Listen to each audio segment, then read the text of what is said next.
Hi, this is Anirvan, and with me, I've got my co-host Marcella Hall, who is an expert in HR employee experience. Hope you guys are staying healthy and safe. Welcome to another episode of M&A Stories. As you know, in each of the M&A episodes, we try to get in a unique perspective from the world of M&A. In today's episode, we explore technology in an M&A transaction. And our guest today is Hutton Henry, who's been involved with the space of technology as well as in M&A integration for many years. So, ladies and gentlemen, let's put our hands together to welcome Hutton Henry. Let's go. Hey, Hutton, welcome, mate. How are you? Yeah, I'm good. Thanks, Anirvan. How are you doing? Awesome. You know, it's sunny right now outside in Amsterdam, and the weather is also very, very nice. It's slightly warm, but it's very nice here. How's it in London? Well, we're the opposite. So I've put some fake lighting in here because it's pretty grey and gloomy out there. I can't wait to come out and see you in Amsterdam. Absolutely, absolutely. I also cannot wait to come see you in Amsterdam. So yeah, why don't we just do that? Absolutely. Yep. That would be awesome. Hutton, it's great to meet you today. I know from Anirvan that you have a strong technological background, and we're just so excited to hear about your experience. Was wondering if maybe you could start by sharing just a high-level overview of your background before we get started. I guess, well, thanks first of all for having me on here, and I'm really excited to have a chat. Effectively, I had my first M&A integration project in 1995. I'd been working like most of us get thrown into these, right? And so you never get any training, you just run through. And so it was a near disaster. And then basically from there, I've worked from enterprise into mid, into small cap. And I've also found myself during that period moving from post-merger to pre-deal. Yeah, so I think that's pretty much my history. I haven't really used names because I think it's the same type of process, no matter the type of company you work with. Awesome. Thank you. Awesome. I think that's a great way to get this started. And especially you've got such rich background on M&A transactions, right? Now, let's share some examples. Let's hear some examples from your life as an M&A practitioner. You know, the good, the bad, the ugly. And actually, there's a really important thing you said there around transactions. So I guess to scope it right, I'm sort of more of a technology person with majority of my experience in post-deal. So I'm not a deal maker. I have massive respect for the people who make deals, who work on behalf of corporate development and, build those business cases and take risk. I don't think I'd be able to sleep if I took that job on, if I'm honest, but they are the people that help me get work because of the things that they create. And I started in enterprise, so companies like Ford. And my first sort of experience was when they bought Jaguar, and I was running a software project, which was going to cover various parts of the business, including the acquisition. And I also sort of, part of my career, I went down and worked with HP when they bought Compaq. So they're like the big brands. But the best thing about those jobs is, I think even as a young practitioner, which sounds like quite a posh word really, as a worker, right, was that you were just given the opportunity to learn and take on these really huge projects. Yeah, I mean, they're running out of resource. You've got to get this stuff done and there's tight deadlines. And I think in short, I just realized from a very young age, the people element is always missed out, and if you don't pick up on that, it costs you in the future. Yes. Yeah. Does that make sense to you? Yeah. Absolutely. In fact, I was recalling my first stint back in the sort of mid 90s, where I just joined GE, and GE had acquired a company, a European company, and we were down to, hey, you know what, this is how we're going to do, combine the set of books, the financials, the accounts, etc., etc. And it was like, yeah, everything seemed to be so clinical, so tasks based, tick, tick, tick. And then I remember a distinct episode when one of the guys from the acquired company, we had this interaction, and they were like, the reason we need to do this is why? And this whole thing about why would those people from the acquired company need to change somehow was completely forgotten, right? So, or I'm just completely forgotten, but largely not taken into consideration, and that actually created a bit of a change management issue. So I absolutely kind of recognize those those points. And it's funny, isn't it? Because I mean, Simon Sinek has made that very popular, but we've all probably experienced that. You go through and you build something, and if you haven't defined that why and bought by it, if you haven't got buy-in, even in a single company project, if you haven't got your stakeholders bought in, that's an issue.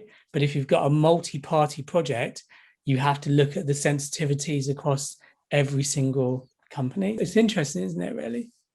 So on that note, Hutton, can you think about and maybe share with us some of the, unexpected or unanticipated or, surprising things that have unfolded throughout your work? It's a good question. I think in those two enterprise jobs I mentioned, there was a big thing really around, first of all, people not buying into it. So I remember traveling to the target business, and the whole area hated the idea that they'd been bought out by an American company. So the animosity was outside of the business. If you jumped in a car, if you went to the pub, anything, as soon as they realized you weren't from town, then you were part of this deal, and you were representing this evil American company. And just feeling that was, the first thing. So it's really the impact on the outside.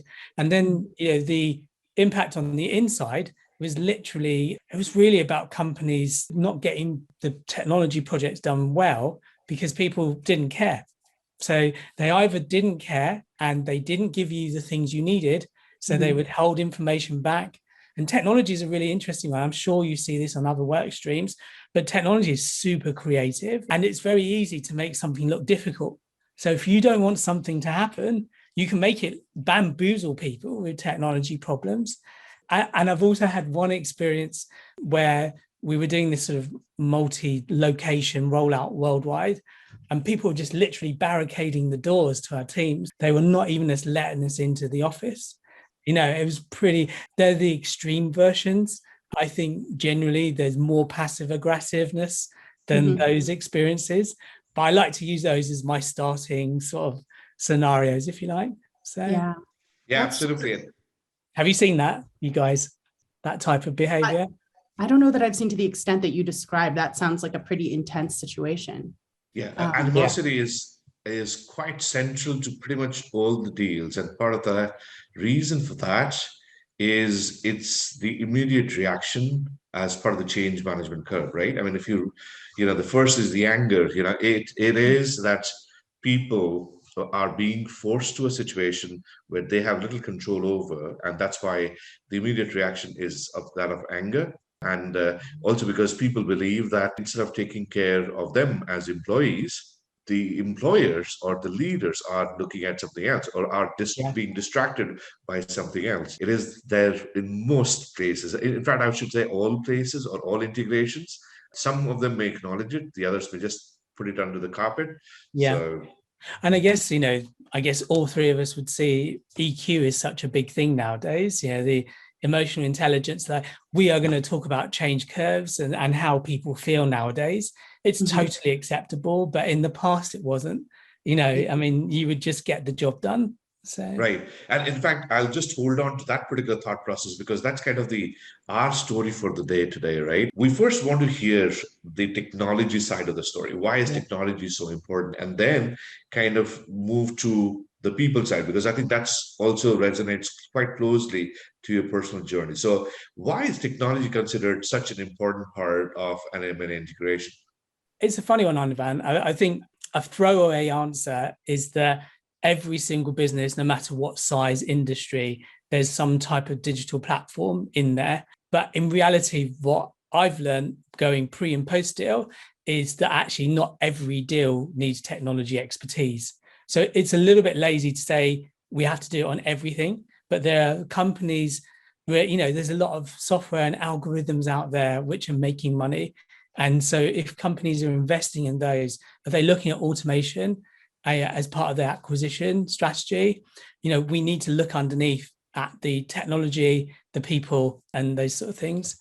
I think it's a bit of an easy one to say that technology is the crown jewels of the business often. I think if I could share, like in the last year, I've worked in so many different angles of business, like prop tech, virtual reality, conferencing, marketing technology, fintech. There's been so many different angles. And what people are looking for is the technology, the teams, and ultimately it's competitive advantage. And I guess what they're looking for is to really disrupt their industry. And maybe save costs. I mean, there's so many different theses, reasons why they're doing it. And, if I'm looking back at all those years ago, 30 years ago, technology was important then. Now it's really quite key. I would say, though, that it's not important in every deal. Right. And in fact, just to add to what you said, technology in isolation should also not be looked at from that angle, because at the end of the day, the reason why technology is there, it's an automated way of doing a certain thing, right? And in majority of the cases, it's the information sharing or management systems or decision-making systems or intelligence, all of that. So I think that also provides a deep insight on the way an organization is governed. So, just thought I'll just add to what you mentioned.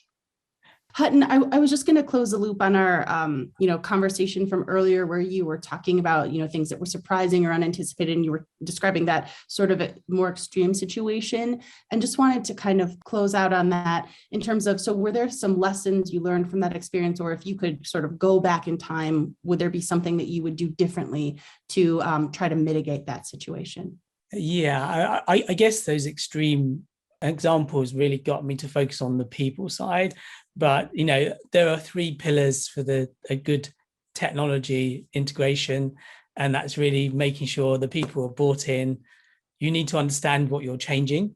So that due diligence piece, and you need a really good plan. And I know you need that for every single work stream, but I've seen so many plans. Do you know what we were talking about earlier about how we started our first project, and you don't know where to start, and so you end up making these really ineffective plans that no one really wants to do. They don't want to run them, they don't want to be part of them. So I'd say it's people, visibility of what you've got, and a decent plan. And I guess I'm also saying I probably didn't have all 3 of those all those years ago. So would you agree? I mean, would you think they're the same things for you, or?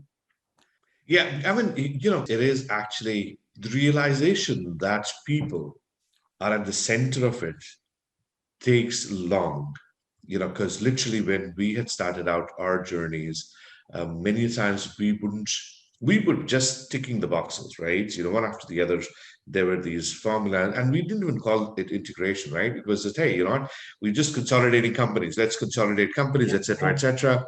And people aspects were often, not even considered or not even looked, or at least if they were considered, we didn't get to know, because some of them were like, yeah, there was redundancy that happened and was part of organizational restructuring, which is a bastion of few.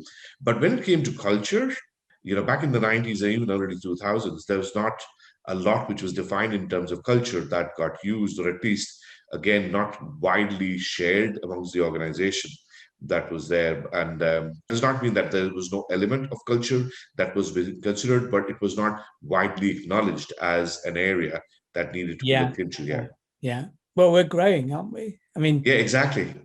And I think probably specifically to tech, I mean, the 3 parts of the approach I always think about and work with others to take this on is, number 1, imperfections are normal. So both sides have to open up and show each other what they've been doing. And most good technology people are perfectionists. So as soon as you've been bought, now you have to open things up and say, well, this is how I've been doing something.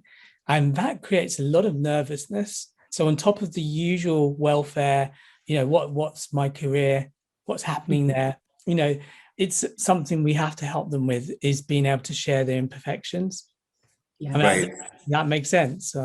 Yeah, I think it does. Yeah. And in fact, Marcella, you come from an HR background. In fact, you're the one who is not from technology, but an HR background, right? So let's hear your viewpoints as well. Yeah.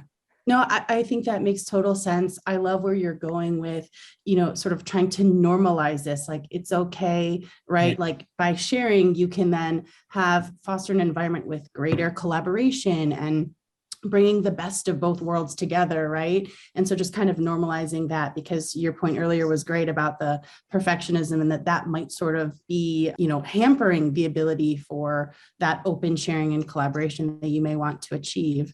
Yeah, so I agree with, everything you've shared. And I do think that thinking about the people element has become over time increasingly more important, and bringing it to the forefront, and culture as well. And Nirvan and I have chatted, and you guys may have had some parallel discussions, just the importance of culture. And so if you have two organizations and they're very different, and their way of working is very different, their way of thinking, of making decisions, of taking on risks, how much risk are they willing to take? All of those things sort of need to be considerations and sort of top of mind for how the two organizations are going to work moving forward post close of the transaction. Absolutely, I agree with you, Marcella. I think it's really interesting. We were working with a firm recently, and you've got the bigger company which does volume, the smaller company which does quality, and the them and us. That situation of where you're in the same market, you're going to be serving different types of customers, but underneath your back office service, whether it's HR, IT, whatever it's going to be, somehow we've got to get some cost savings here. So you guys are going to have to talk to each other. And that is another thing, right? It's that them and us is a very common problem here. And I think we all know that M&A work generally isn't at the top of the agenda for the most alluring, but it's actually the most exciting, because you've actually got to build something. It's like Lego bricks, really big ones that you got to bring together, really complicated, and they're never the same. Yeah.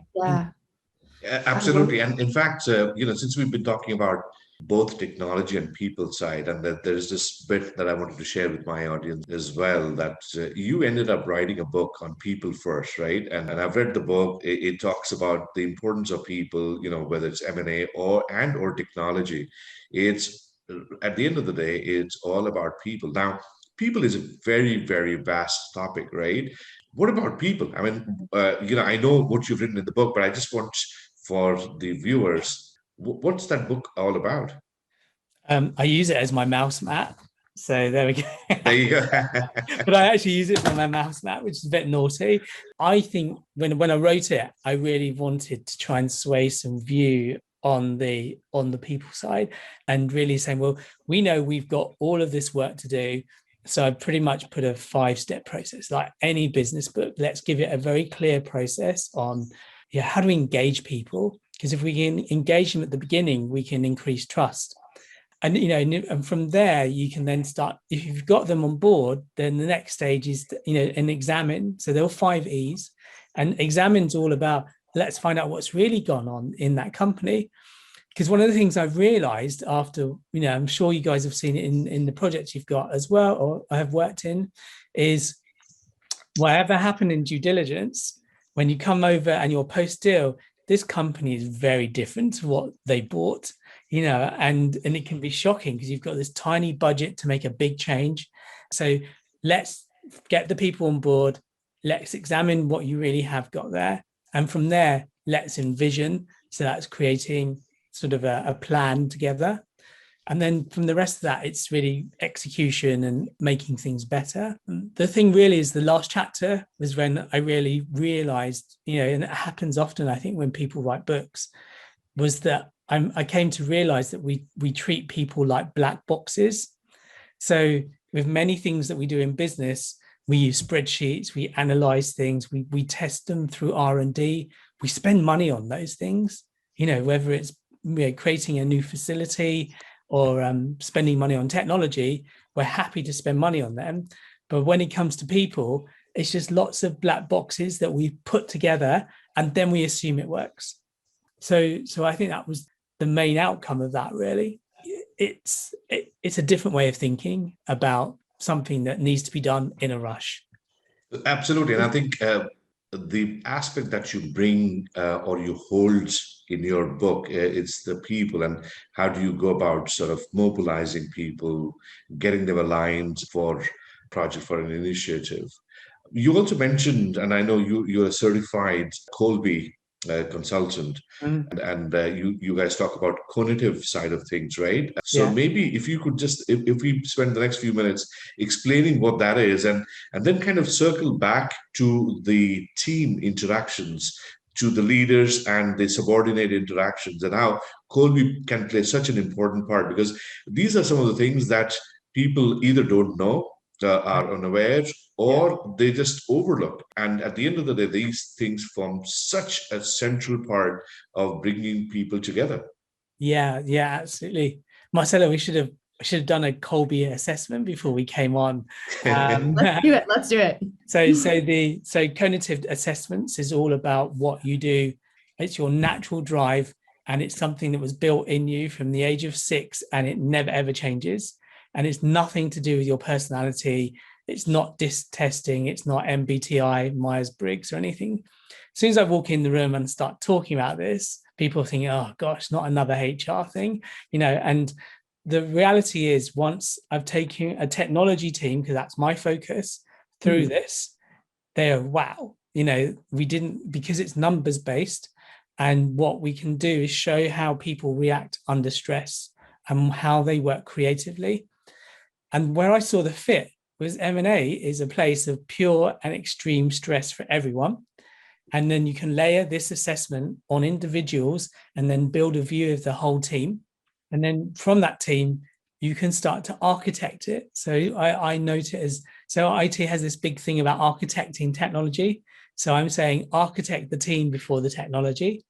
And you actually just come in and look how people's brains work, and then start to sort of think about it before you start your project. It's not a very big overhead, and it's just a different way of starting a project so you can build that buy-in.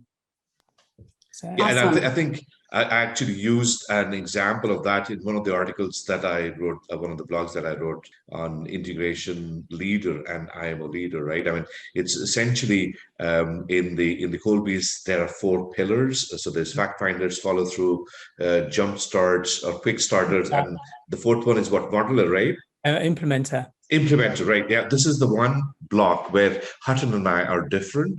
The rest Yeah. are we are quite similar in the other ones, right? And what you'll find is quick starters tend to jump at an opportunity. They will say, "I know how to swim." Jump in the pool and then figure out how to swim, right?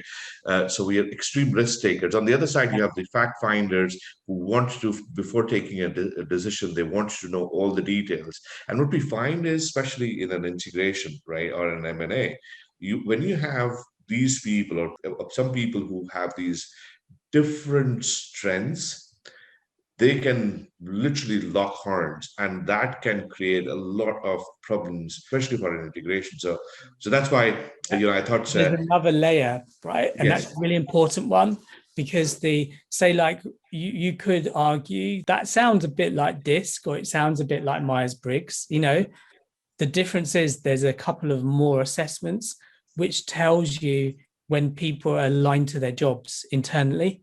So there's one that just says, well, say Anirvan's a quick start, but we've given him a job that's a data-driven one. So we can see an alignment between a person and their job. And we can also see what the boss is thinking of them. And those numbers start to give you a map. And that's when you can start to really see the data working. I think that's the really exciting part of it, is being able to make data-driven decisions rather than emotional ones. And you just have to invest and make that time to say, right, you know what, we're going to do this differently. And usually, to be fair, teams, they need to be having problems for the leader to be open to try and solve this. So Hutton, I'm being completely serious. I would love to reach out and schedule a session, because this is fascinating. I've heard about it, but I've never actually gone through it, and would love to go through it. Maybe I can book some time with you. Yeah, definitely. And then you can share with me how my profile compares to those other profiles. And there's also like how you compare with your job profile, and also if you can get your boss to do something, and probably don't want to do that, but you'll see how that all comes in. So Yeah. I was actually gonna, if it's okay, I would shift the conversation a little bit and wanted to ask you, Hutton, if you had some tips or best practices around technology integration, maybe with respect to the timing or just other best practices that you've seen for the technology integration in the overall integration of the organizations. Yeah, absolutely. I think the first one, it's actually based on some recent conversations I've had with someone who's just been given the work stream to integrate technology. I had a chat with himself, what do I do? And I was like, well, what do you know about the deal? I don't know anything, and that's the typical starting point, isn't it? So I was like, well, can you find any of the due diligence reports? Are you going to be able to see what was an assumption? And and find out whether the due diligence was run internally or externally as well. That's really important. And maybe as well, from a technology point of view, if you're allowed, it would be great to see the commercial due diligence. What commercially was this company doing? What's the market assumptions? And see if you can knit those up. And that just gives you a really good base, I think. Does that make sense? Yeah. And then from that, number two, I'd say, is get in as soon as you can. Find out as much as you can, talk to as many people. It sounds like a really basic thing, but it's also it depends on the size of the organization, the in the know list, all those different things. And as you're doing that, I would say number three is listen for nuances. And I found very high-end technology people actually conflict with me on this, with, say even within my own team, because I'll be listening for some of the things they'll be talking about within the target from a technology point of view, and they'll be worried about XYZ not working. And those nuances are actually your way to find out how to get buy-in. So from a technology point of view, the tech guys are saying, that's not a problem, we can fix that. I'm like, no, but they are focusing on that. And that's your way in to talk to them. Well, can I have a chat with you? Can we start, having some workshops? It's a really good way for you to get to know them. Because if you come in with a technology solution and you just throw it on top of them, you've lost that opportunity to actually find out what's really going on in their organization. Yeah. I just wanted to add one more point. I think this discussion is so fascinating. And normally I'm the one who kind of interviews people, or between Marcel and I, we end up interviewing people. But this is such a fascinating area. It's become like a fireside chat, which was the intent anyways. So there's no fire. yeah, there's no fire. Yeah, it's but there's a lot of smoke here, right? It's just hot. It's the wrong time of the year, isn't it? Yeah, exactly. But just drawing back, one of the things that I end up using, instead of calling it information technology, I call it information management, because that's how information management organizations, that's where it's all the flow of information. And this is where, when you get the theses, the M&A transaction theses, the deal details, the due diligence reports, they point you in the direction. So, for example, commercial analysis or commercial diligence that gets done, or people diligence that gets done, it points you to the important information points. It's essentially, hey, what? I need to capture that part of the market detail, or I need to capture that bit about employees, etc. Right? So that kind of should be, or can be synthesized to create a technology strategy as part of integration, right? But in general, what happens is most of the people, they essentially boil it down to boxes and softwares, right? What box to what box, or clouds, how do you combine clouds? They've forgotten the reason it was there in the first place. Correct. It's, at the end of the day, it's all about managing information in an organization. I've been in the game for some time, and I remember doing a job, and it made me realize, wow, this company is, we were doing some due diligence of a business. There's an equity investment or takeover, actually. And so I couldn't believe how little data. There was so much data in the business, but it wasn't getting to the right people. And it's a great investment opportunity, because that's quite an easy thing to fix. It's not like a big problem to fix is sales, isn't it? Or customers. But if you've already got the data and the information, as you say, if you don't call it technology and focus on the business requirement, that's great. But I would say, and why I look at the Colby and the team, is this is great on a management level, but you do need to get the engagement of the people lower. And how do we do that? And Hutton, I just wanted to take the opportunity to underscore a few things that I heard you saying, because I think they were incredibly important. And so I just wanted to kind of take a minute to underscore when you had mentioned, if you are in the know that it's, okay, and you should be encouraged to ask for the diligence report and ask for more information, like if you can get a better understanding of what is the strategic rationale of the deal, the commercial aspects, the market aspects, like sort of getting more insight into that. I think that is incredibly important because you don't know what you don't know. Yeah. And, so someone might inadvertently make an assumption, but if they ask for that information and they can consume that information, then they're sort of up to speed. Like you said, that's great baseline information and a great starting point to have all of that background. So I think that was incredibly important, to encourage folks in that manner. And then the other thing I heard you say was, as you're engaging with the target organization and maybe having some discussions, hearing what they're focusing on and picking up on those nuances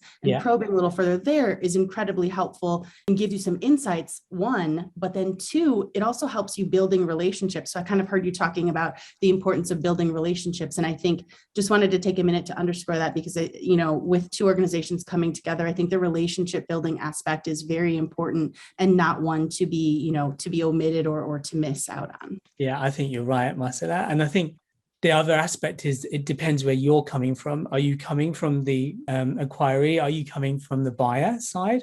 Or are you a consultant? Because who are you representing? And, I remember a friend of mine, he called me and he said, it's so exciting. My company's been acquired, by this big firm.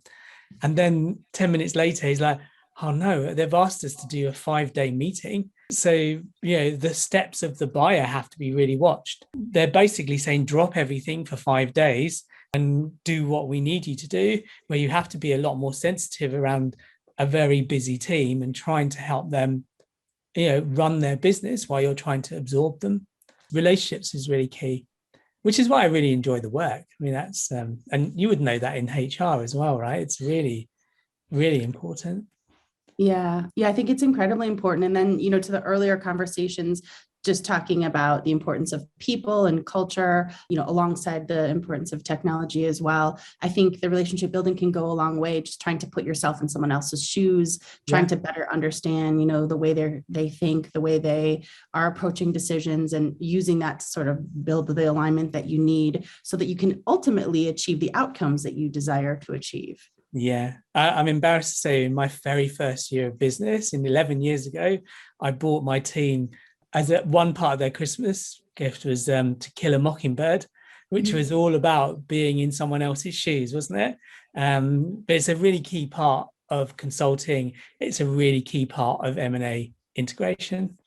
Absolutely. And I think, mentioning about that book, Killing a Mockingbird, I would have loved to see the expressions of the people in your team when you gifted them that book.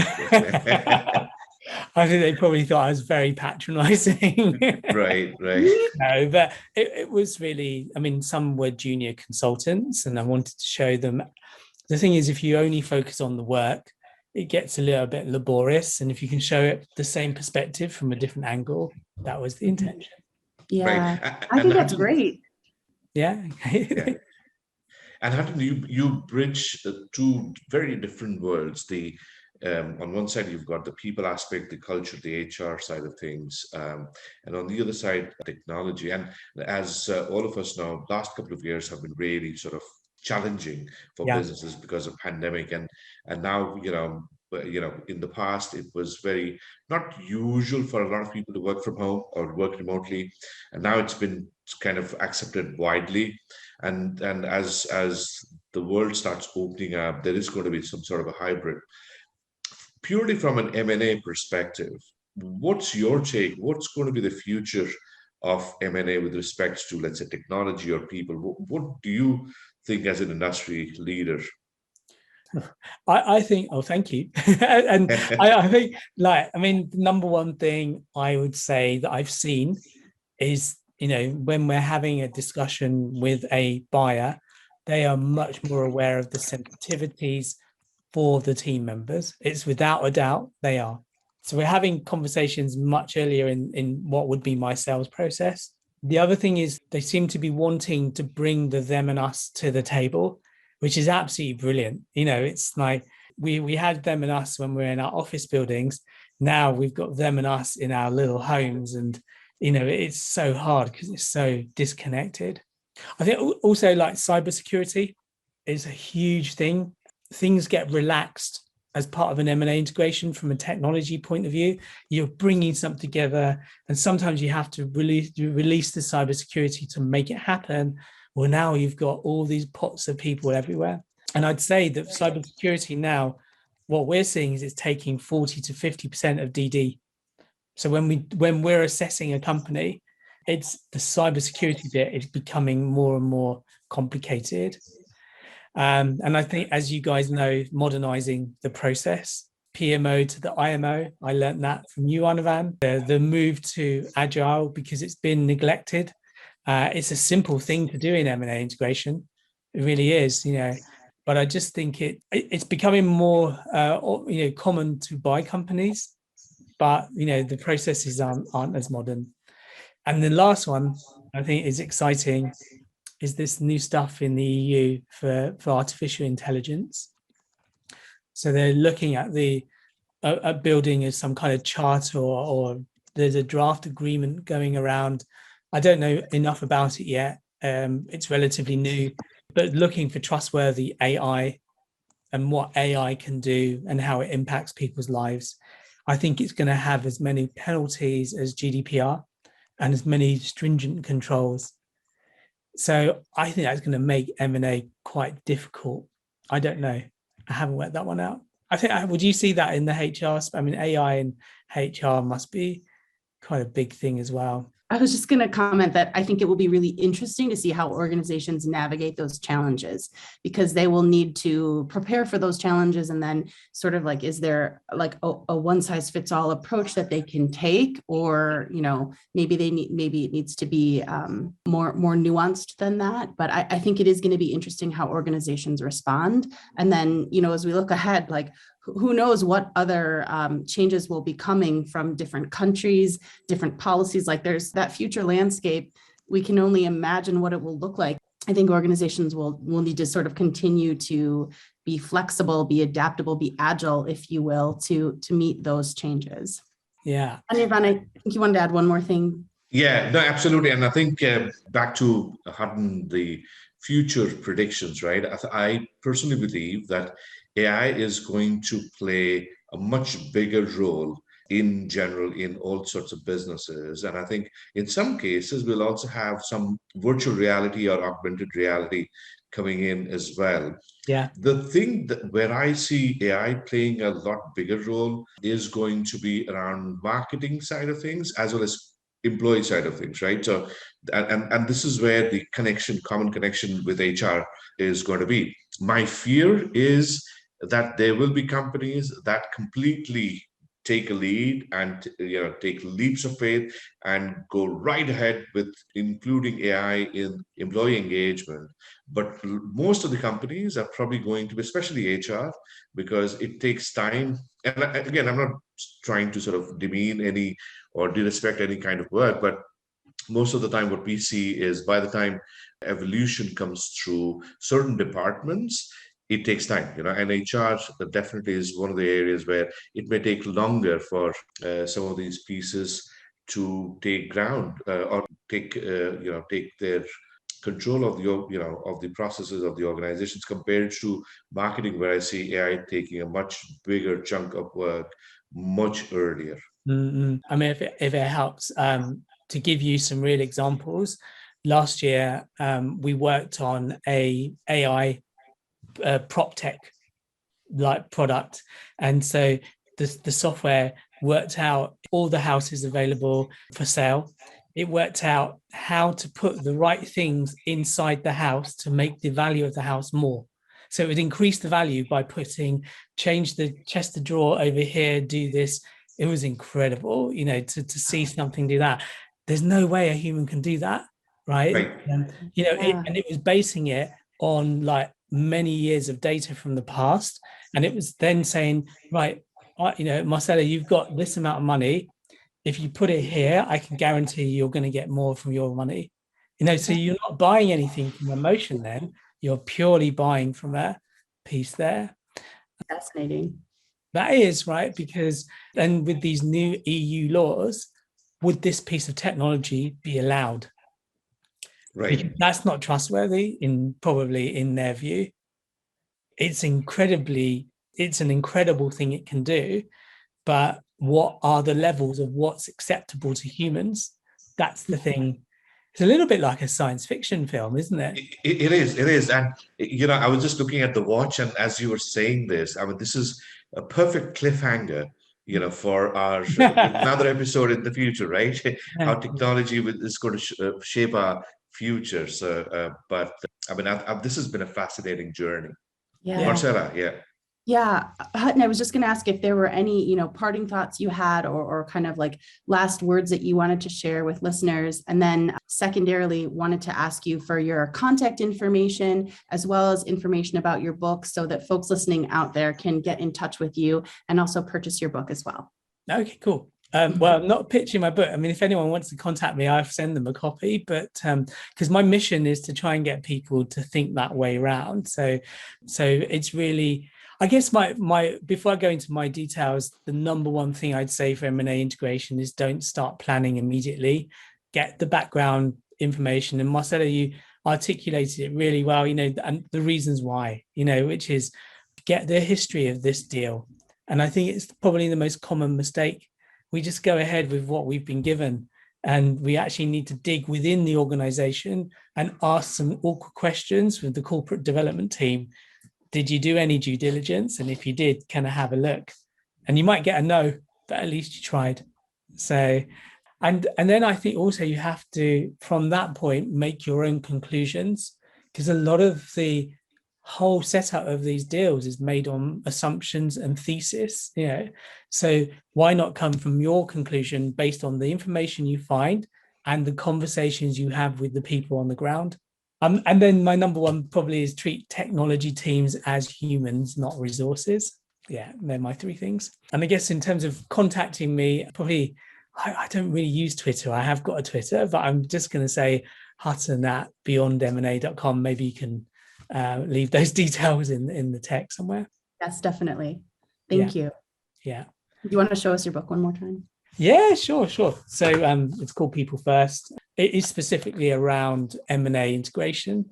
And since I wrote that in 2018, learned so much more on the DD side, and happy to talk with anyone to understand their point of view as well. So brilliant. And I think that really is helpful. And we will put in the details in the description box below, whether it's a podcast or a YouTube. People will be able to see those details there. So with that, I guess we come to the end, right? Unless, is there anything else that we may have missed out? I think we should talk about your training. As we've all met through that way, right? Is so look at Anirvan's M&A integration training. He's never going to say it. It's your podcast, but it's something that you can learn really quickly. So I've covered one part of the tranche, one work stream. Anirvan covers every single work stream, and you see it all knitting together. I second that. I loved the course. It was fantastic. The way that he sort of guided everyone through the concepts and, different ways you could approach this integration work, what lens you should think about things, what factors would kind of influence you in the decisions that you're making or the approaches that you're taking. So fantastic. Second that, loved his integration, M&A integration course, and highly recommend it to anyone who's looking to enhance their skills in M&A. You guys are both very kind. Thanks for doing that. Obviously it helps. And the other part I just wanted to share, since we're on the topic, we are going to be releasing an on-demand training, and it's going to have a smaller version and a 6-week drip course so that people can do exercises along with the way things are going. And I'm actually bringing in the next level of details. I'm talking about target operating models. I'm talking about organization designs, and that's going to be fascinating. And but hey, this YouTube and podcast is about Hutton and technology and people. All three of us. Yeah.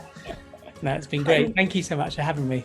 thanks to Hutton for appearing as a guest, or actually more like a third host in our conversation today. Thank you so much. And let's do the one more last thing. part. So Marcella and I can't wait to come to Amsterdam, and we'll do it in person then. So Yes. Absolutely. Yes, definitely. Can't wait for that. Hutton, thank you so much for everything that you shared. I know everyone listening appreciates hearing from you. It was fantastic to learn from your experiences.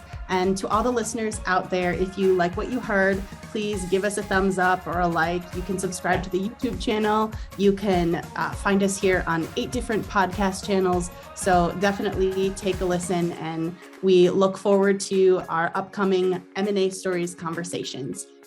Brilliant. Thanks. And till next time, bye-bye. thanks. Bye-bye.